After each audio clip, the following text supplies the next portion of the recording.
Welcome to Extraterrestrial Reality. Today I'm in the small little Pennsylvania town of New Philadelphia.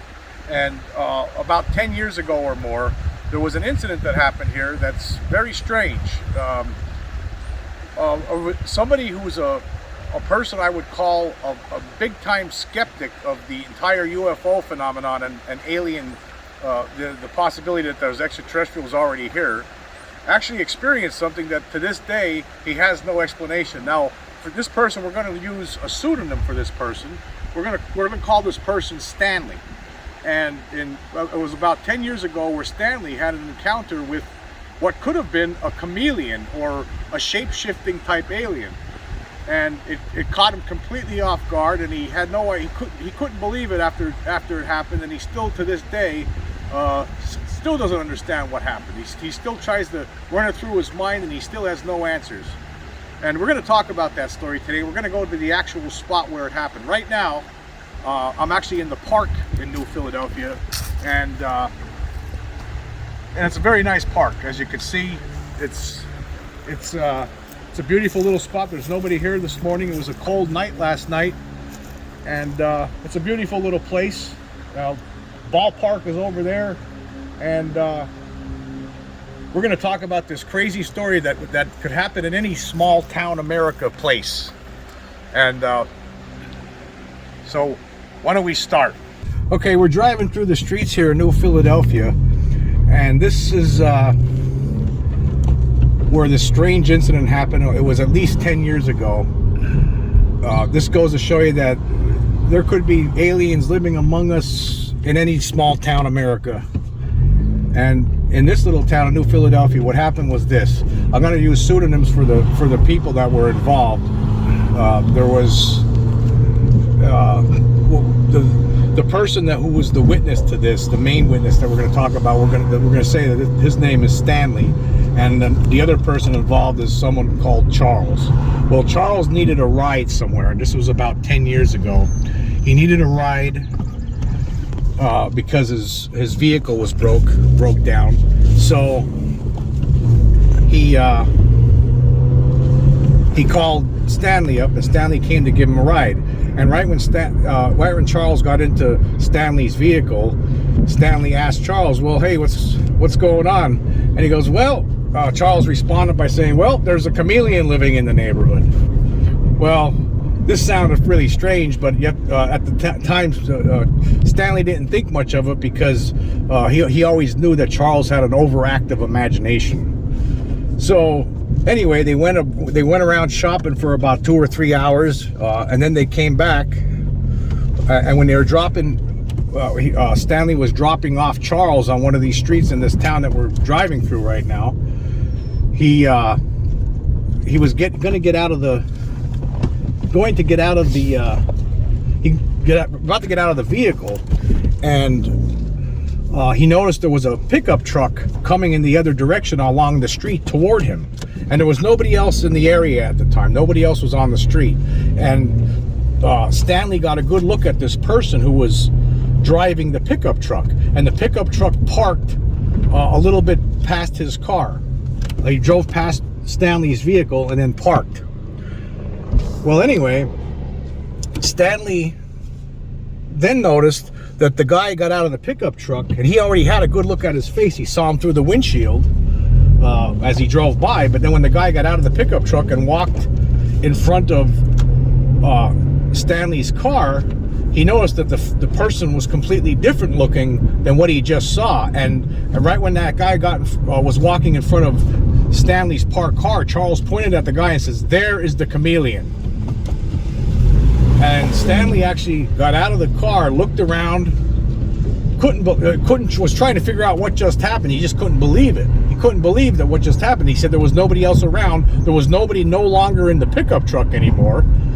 And the person that he saw in the pickup truck, the face that he saw driving the truck that just parked the pickup truck, was completely different looking than the face that got out of the truck and walked in front of his vehicle. And now, keep in mind now, Stanley is someone who doesn't believe in this whole phenomenon, doesn't believe that there are extraterrestrials visiting this planet. But at the same time, over the years, I've talked to Stanley about this, and he still doesn't have any explanation. He said there was nobody else there. He doesn't know how it could have happened. But it was on these streets in this little town that we're driving through right now where it did happen. And so, you know, and of course, one of the weirdest parts about this now, over the years, I've confronted Charles about this and asked him, you know, what happened? Well, how did, you know, do you remember this happening? And the first few times he said he doesn't know what I'm talking about. And I asked him in recent years again, I said, do you know anything about, don't you remember this chameleon incident? The person that told Stanley there's a chameleon living in the neighborhood, and Charles has no memory of this, which I find is very strange. But yet Stanley insists that this is what happened, and Stanley is not a person who would make something like this up.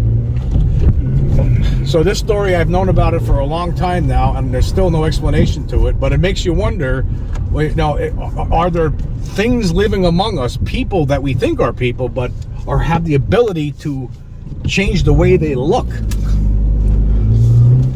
Apparently that might be the case. If you know, Stanley has over the years has tried to come up with different kinds of scenarios, but every time he still of what else might have happened, but he can't come up with an answer. I mean, it just seemed to him like the guy that he saw in the truck looked totally different. Then that same guy got out of the truck, and when he saw him after he got out of the truck, the person's face completely looked different than what he just saw.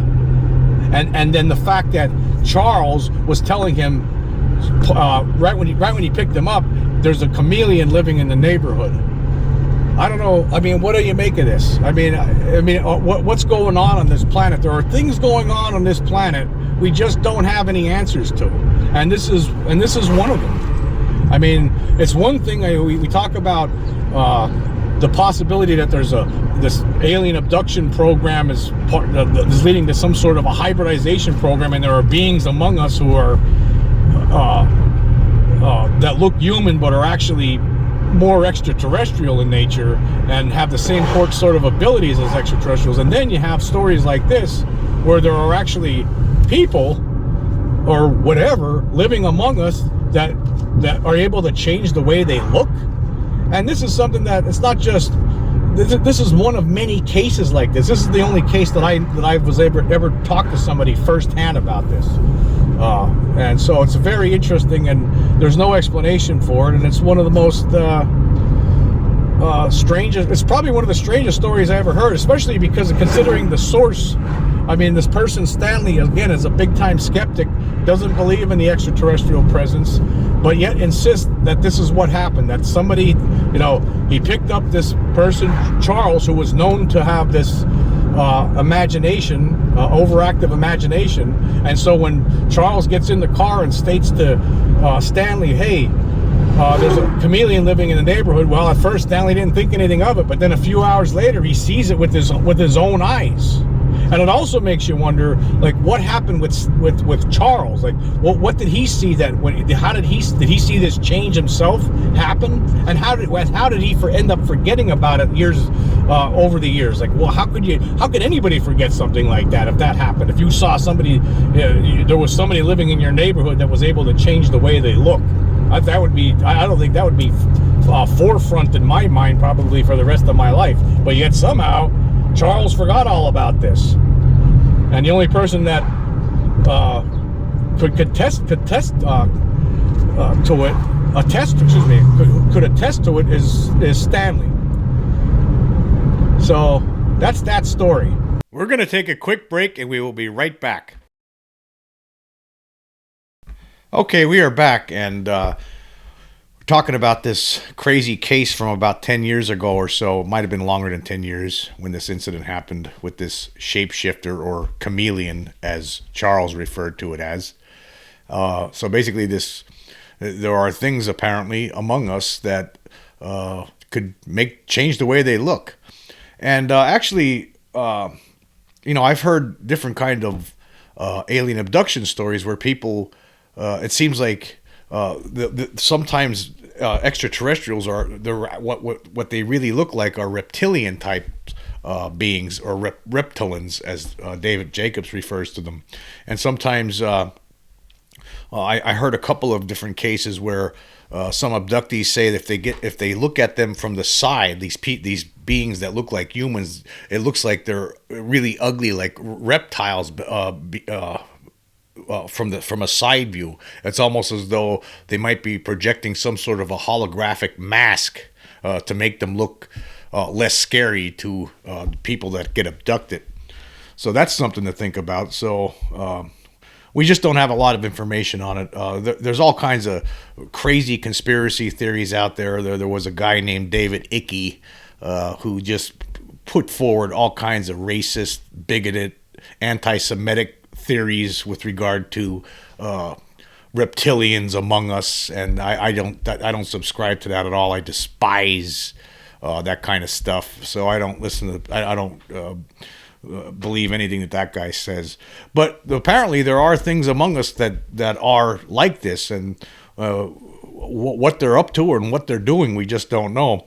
There was actually a guy, Billy Corgan, musician from Smashing Pumpkins, who stated on Howard Stern several years ago, I guess basically 5 years ago now, or longer. But he stated on Howard Stern one time that he saw a shapeshifter. Anyway, here's an article from 2018 that was published by AV Club. I'll leave the link, and it's by Alex McLevy. And the headline reads, "Remember when Billy Corgan saw a shapeshifter? Yeah, he might have had sex with it." And then the article goes on and says here, "Today is the greatest day I've ever known, for it is today that I learned William Patrick Corgan may have slept with a shapeshifter. Can't live for tomorrow. Tomorrow's much too long. I'll burn my eyes out, possibly because I will now be picturing this visual every waking hour for the rest of my life. For those who may not remember the strange reflections of a 90s alt-rock king, last October, Corgan," well, this is October this would have been 2017.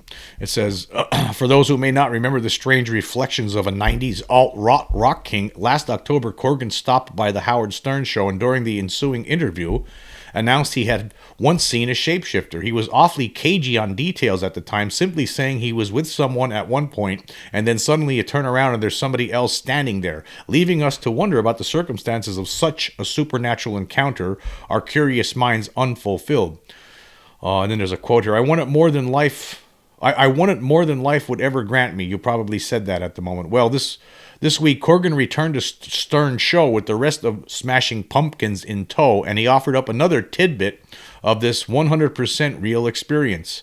In the above, there was a clip that they included in this link, and I'm not going to play it for copyright concerns. It says, in the above clip from the Howard Stern show, the host presses Corgan on the story with, "It's William now, not Billy," saying, "The story is even more fantastical than you did think." Despite the singer informing Stern he'll tell him all the details privately off the air, Stern keeps pushing. "I want to make news again with you." That's what Stern said to Corgan, leading Corgan to make the following admission. The person was naked. So, according to Corgan, this being, the shapeshifter that he saw, was naked. Needless to say, it doesn't take long for Stern to make the obvious inference. "Wait a second, were you in bed with the shapeshifter? Were you making love?" he asks, an understandable jump, given the few circumstances in this modern world in which we're alone with another naked individual. Corgan continues to avoid confirming or denying, bored by the chore of saving face, you might say, as Stern presses him to admit it was a lover. Undaunted by the stonewalling, Stern pulls in Corgan's bandmate James Iha, who is likely trying so hard to cleanse the regrets of having to weigh in on the issue. "Who do you think it is?" he asks, to which Iha diplomatically replies, "I have no idea." Truly, today is the greatest because it allows the vivid distraction from the ongoing train wreck of current events, but do tell the rest of us the details as well.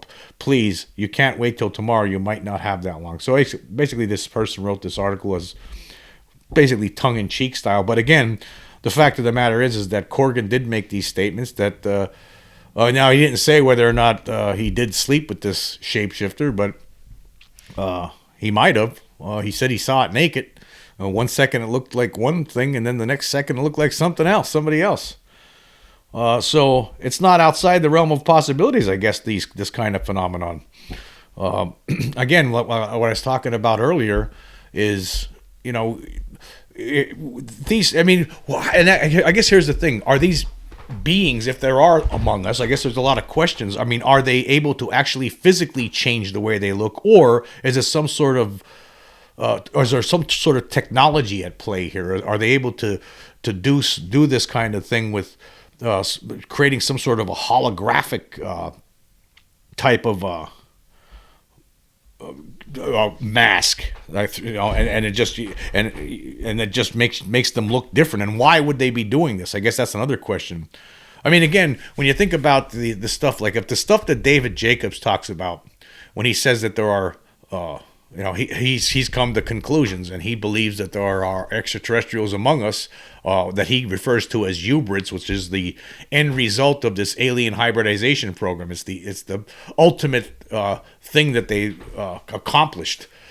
Basically, that they're able to have living among us, beings that look just like humans, but are in fact more extraterrestrial. It's the end result, the final end result. But then again, you have to wonder, okay, if that's true, and then what about these things that we're talking about here? What about beings that look like human beings but are able to change their appearance? I mean, what's that all about? Are these the hybrids? Are they able to do that? Or are they able to change their appearance? And why would they do this? I guess that's another question. Why would a creature like that do this? Like, why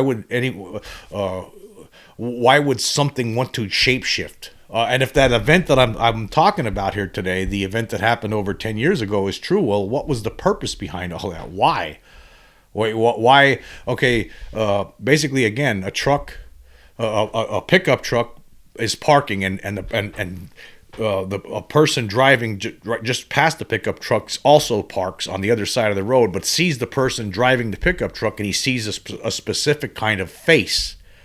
And then that thing gets out of the pickup truck and walks toward the other parked car, where the witness that we're talking about here, Stanley, sees this chameleon, and which is also pointed out by Charles, who says, look, there's the chameleon. And now this person that Stanley had just seen sitting behind the wheel of this pickup truck, the face he saw now is a completely different face. Now, Stanley can't say exactly. When I ask for descriptions, he really can't say. He just says that he just knows this, is that what he saw was complete. The person that he saw, that was a male, sitting behind that wheel of the pickup truck, looked completely different than the person he saw that got out of the pickup truck and walked in front of his parked car. He actually got out of his vehicle then because he had to help Charles carry some groceries to his home. And he's actually got out of the vehicle, looked over at the pickup truck. There's nobody no longer sitting in the pickup truck. There's nobody else anywhere around. There's like an open space. There's no other places where that person in the pickup truck could have gone. And so what happened? He said it was only within seconds that all this has happened. Like, he was pulling in, and right before he pulled in, he saw the guy sitting in the pickup truck parked, and then he saw the face. He pulled in. Within a few seconds, that person got out of the pickup truck. He hears a door slamming. Next thing you know, that person is walking in front of his vehicle, and the face is completely different than what he just saw. And he's looking around trying to figure out what just happened. And so that's the story with this. And so there, apparently, for whatever reason, there are beings among us that have this ability. And for what purpose? To what end? I mean, why not just choose one appearance and stick with it? I mean, why do these things need to continue? If it's real, right? Well, I'm not saying 100% that this is real, but it could be. But why do they feel the urge to change the way they look? That's my question. I mean, what's the purpose behind it? And especially in a small town in America, like, why? And you have to wonder too now. I also wonder here, a lot about what Charles saw and how Charles forgot. Like, how did Charles end up forgetting about something like this? It's you would think that you can never lose that kind of a memory. My experience when I was a kid, when it was an extraterrestrial in my room, right, and then later on, and when I was in my 20s, when I had that on a fishing trip, when I saw a UFO, I will never forget those things. I don't think I would ever forget if I saw somebody who shapeshifted basically virtually right in front of me. That's something I would never forget. And actually, Charles had seen this before, or he wouldn't have said something to Stanley about this. Charles had actually seen this metamorphosis happen at a different time, apparently, because why? And when Stanley picks him up to take him shopping, why would he? The first thing he says when he gets in the car is, "There's a chameleon living in the neighborhood." Why? I mean, obviously he knew something, and later on he pointed him out. And so, and then when confronted about this, at least 4 times over the years, he has no memory of this. I don't know what you're talking about. I wonder now, did he somehow, this memory get blocked maybe by the chameleon? I mean, who knows? Maybe Charles at some point confronted this thing, this shapeshifter, this chameleon that he calls it, and maybe the chameleon did something and caused him to forget all of this. I don't know. We do know that the extraterrestrials do have powers. Like I was just talking in a previous podcasts about J. Christopher King talking about his experiences, which, by the way, I really hope people checked out that video. That was a great interview. These beings have the ability to shut you down completely, and you don't even know what just happened. I mean, apparently in one of his experiences, in J. Christopher King's experiences, one of these beings pointed some kind of a rod or a wand at him when he was in a room in his home when he was a youngster, and everything just went black, and then he woke up later on, and those beings are gone. I mean, what happened? How do they do that? They have the ability to do that. And I've said before, during my encounter when I was a kid, I got conked out too somehow. So they have those kind of abilities, but I guess, and there's also, people, and there's some video of it too. We don't know again, with video these days, we don't know if some of these things are real or fake. We just don't know. But there seems to be, over the years, reports of shape-shifting UFOs, and these have been reported actually back in the 50s and 60s. There's been all kinds of reports throughout the years. I've seen different reports where pilots and passengers on planes have witnessed UFOs, flying along with the man-made aircraft, and they're changing shape as they move. So these beings have the ability to change shapes of the craft that they fly, apparently, and apparently they have the ability to change the way they look. I don't know what it all means, and I'm not sure if that's true, but I mean, the story that I'm talking about here today, to me, right, it definitely has some strength behind it, because if you knew this person I'm talking about, Stanley, now again, that's not his real name. If you knew this person does not accept it. It's hard for this person to believe that there are any kind of extraterrestrials among us. I guess for some people, seeing with their own eyes is the only way that they're ever going to accept it. Or, government admitting to it finally. One way, that's probably one of the other things that could possibly make someone like that believe. I'm sure it would. But even that, I mean, we're talking about, just one more thing I want to talk about here quick before I call it a day, is the idea of disclosure, a UFO disclosure finally coming. I mean, it's gonna. In a way, you could actually sympathize with the government that. I mean, if these things are true, how do you tell the people of this? I mean, how do you tell the people this? Not only there are alien abductions, not only are these beings responsible for cattle mutilations, but they're also, these alien abductions are true. And not only that, there are aliens living among us. They look just like humans. And in addition to all of that, there are shape-shifting aliens living among us, and we don't know what they're up to. I mean, you wonder, does anyone in the secret control group have any idea what these chameleon beings, if they are in fact a real thing, what they are up to? There's just so many questions and no answers, and we're just left with a lot of us are just in the dark on it. This is why, like, I think I stated the other day, and I'll state it one more time here, is I think, it's such a bad thing that that kept this covered up, because again, this thing gets more complicated as the years go by. It gets more and more complex, and now there's more tentacles that have sprouted from this whole phenomenon. And if the government would have been upfront about it right from the get-go, then all of humankind could have adapted to it, and then